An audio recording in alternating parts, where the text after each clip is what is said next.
1 Reis, capítulo 7. Salomão também construiu o seu palácio e levou 13 anos para terminá-lo. O salão da floresta do Líbano media 44 metros de comprimento por 22 de largura por 13,5 de altura. Ele tinha 3 fileiras de colunas de cedro, havendo 15 colunas em cada fileira, com vigas de cedro que se apoiavam nelas. O teto era de cedro, estendendo-se até as despensas, que eram apoiadas pelas colunas.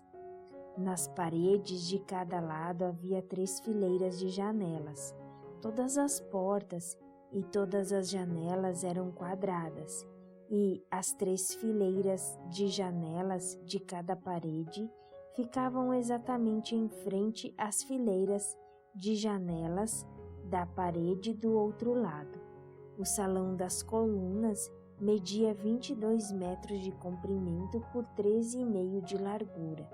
Ele tinha um pórtico que era coberto e sustentado por colunas. A sala do trono, também chamada de sala do julgamento, onde Salomão julgava as questões, era forrada de cedro desde o chão até as vigas. Em outro pátio, atrás da sala do trono, ficava a casa onde Salomão morava. A construção era do mesmo estilo das outras. Salomão também fez uma casa do mesmo tipo para sua esposa, a filha do rei do Egito. Todas essas construções e também o grande pátio foram feitos de pedras escolhidas desde os alicerces até a beira do telhado. As pedras foram preparadas na pedreira e cortadas sob medida, sendo os lados de dentro e de fora cortados com serras.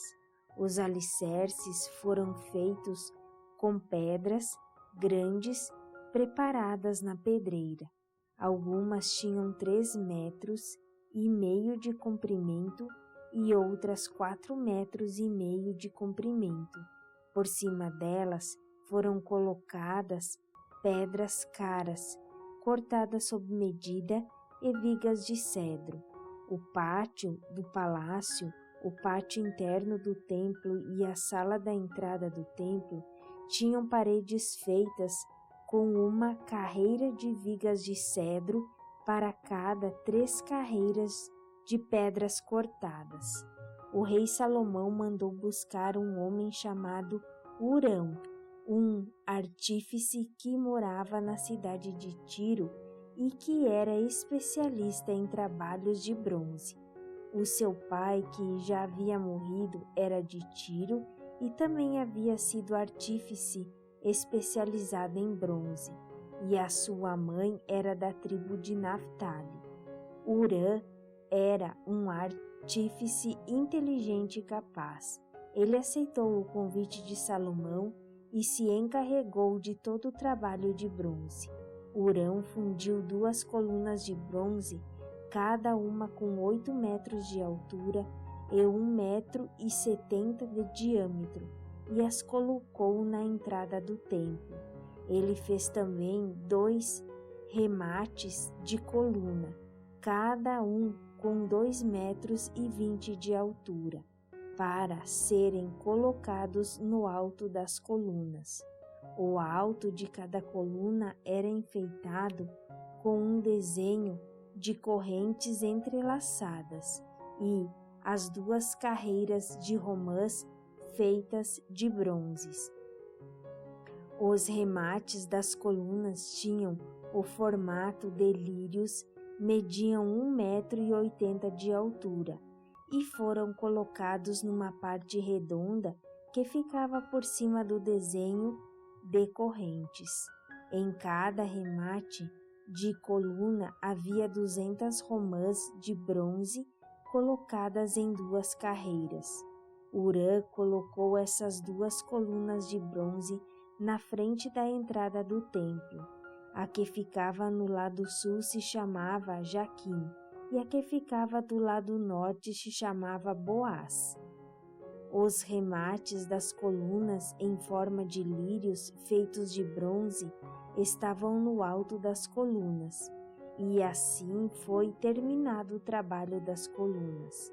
Hurã fez um tanque redondo de bronze com 2,20 metros de profundidade, 4,40 metros de diâmetro e 13,20 metros de circunferência. Ao redor da borda de fora do tanque havia 2 carreiras de cabeças de bronze que haviam sido fundidas, todas em uma só peça junto com o tanque. O tanque se apoiava sobre as costas de 12 touros de bronze que olhavam para fora. 3 olhavam para o norte, 3 olhavam para o oeste, 3 olhavam para o sul e 3 olhavam para o leste. A grossura das paredes do tanque era de 4 dedos.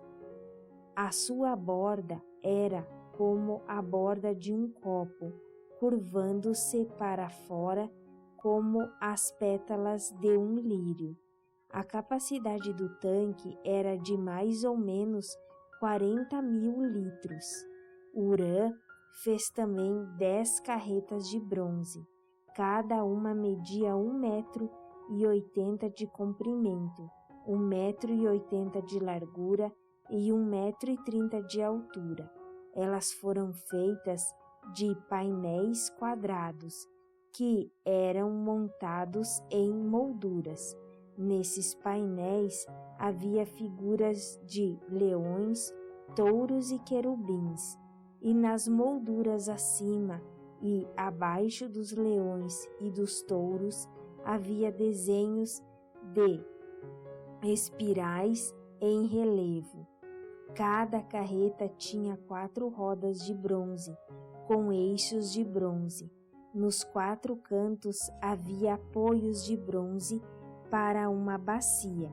Os apoios eram enfeitados com figuras de espirais em relevo. No alto havia uma guarnição redonda para a bacia. Essa guarnição passava 45 centímetros para cima do alto da carreta e 18 centímetros para baixo, para dentro dela. Ao redor dela havia entalhes. As rodas tinham 67 centímetros de altura, elas ficavam debaixo dos painéis, e os eixos eram feitos em uma só peça com as carretas.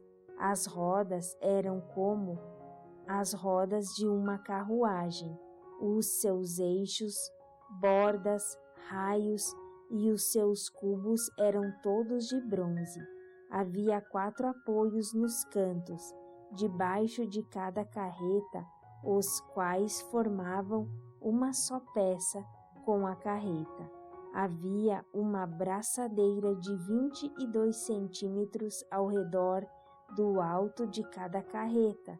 Os seus apoios e os painéis formavam uma só peça com a carreta.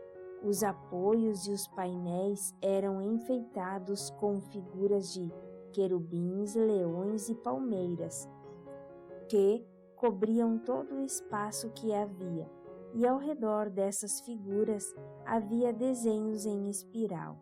Foi assim, então, que as carretas foram feitas. Todas elas eram iguais, tendo o mesmo tamanho e formato. Hurã fez também 10 bacias de bronze, uma para cada carreta.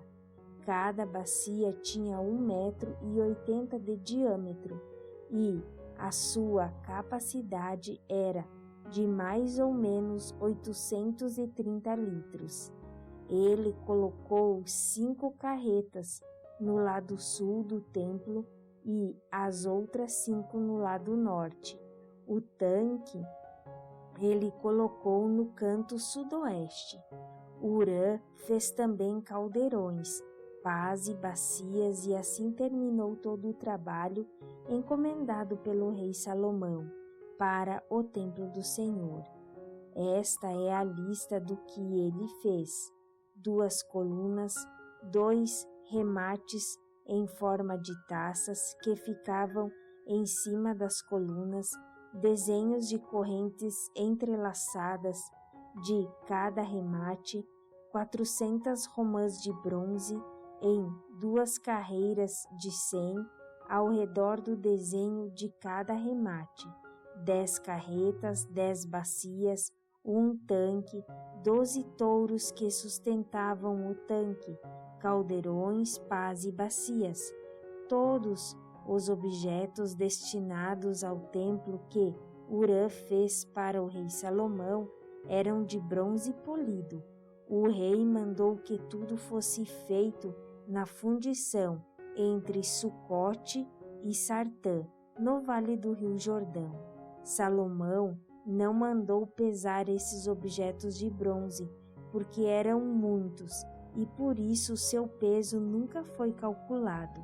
Salomão também mandou fazer para o templo os seguintes objetos de ouro: o altar, a mesa para os pães oferecidos a Deus, os 10 castiçais que ficavam em frente ao lugar santíssimo, 5 no lado sul e 5 no lado norte, as flores, as lamparinas e as tenazes, as taças, as tesouras de cortar pavios de lamparinas, as bacias, os pratos para o incenso e os braseiros, as dobradiças para as portas do lugar santíssimo e para as portas do templo que davam para fora. Todos esses objetos foram feitos de ouro. Quando o rei Salomão terminou todo o trabalho do templo, colocou na sala do tesouro do templo todas as coisas que Davi, o seu pai, havia separado para o Senhor Deus, isto é, a prata, o ouro e outros objetos.